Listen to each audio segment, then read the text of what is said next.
Hi friends, ಇವತ್ತು ಏನು ಮಾಡೋದು? ಬೆಂಡೆಕಾಯಿ ಬಿಟ್ಟರೆ ಬೇರೆ ತರಕಾರಿ ಇಲ್ಲ ಮನೆಯಲ್ಲಿ. ಏನು ಮಾಡೋದು? ಚಪಾತಿಗೂ ಬೇಕು, ರೈಸ್ಗೂ ಬೇಕು ಅಂತ ಯಾರಾದರೂ ಯೋಚನೆ ಮಾಡ್ತಾ ಇದ್ರೆ ಇಲ್ಲಿದೆ ನೋಡಿ ಪರ್ಫೆಕ್ಟ್ ಐಡಿಯಾ.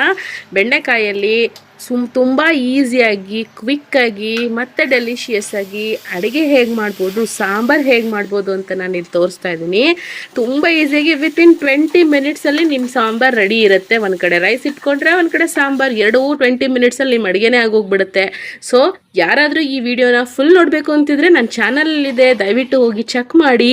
ಅದೇ ಥರ ಇಷ್ಟ ಆದರೆ ಲೈಕ್ ಮಾಡಿ, ಶೇರ್ ಮಾಡಿ, ಸಪೋರ್ಟ್ ಮಾಡಿ. ಅದಕ್ಕೂ ಮುಂಚೆ ಒಂದು ಇಂಪಾರ್ಟೆಂಟ್ ಕೆಲಸ ಏನಂದರೆ ಸಬ್ಸ್ಕ್ರೈಬ್ ಮಾಡ್ಕೊಳ್ಳಿ ಫ್ರೆಂಡ್ಸ್ ಪ್ಲೀಸ್. ಇಲ್ಲಿ ನೋಡಿ, ಬೆಂಡೆಕಾಯಿ ರುಚಿಯಾಗಿರುವಂಥ ಬೆಂಡೆಕಾಯಿ, ಘಮ ಘಮ ಅನ್ನೋಂಥ ಬೆಂಡೆಕಾಯಿ ಸಾಂಬಾರನ್ನ ಮಾಡ್ತಾಯಿದ್ದೀನಿ. ಅದಕ್ಕೆ ತುಪ್ಪದಲ್ಲಿ ಒಗ್ಗರಣೆ ಹಾಕ್ಕೊಂಡು ತಿಂತಾ ಇದ್ದರೆ ಆ ರುಚಿನೇ ಬೇರೆ ಫ್ರೆಂಡ್ಸ್. ನೀವು ಟ್ರೈ ಮಾಡಿ ನೋಡಿ ಫ್ರೆಂಡ್ಸ್. ಅದಕ್ಕೋಸ್ಕರ ನನ್ನ ವಿಡಿಯೋನ ಚೆಕ್ ಮಾಡಿ. ಟೇಕ್ ಕೇರ್, ಬಾಯ್ ಬಾಯ್.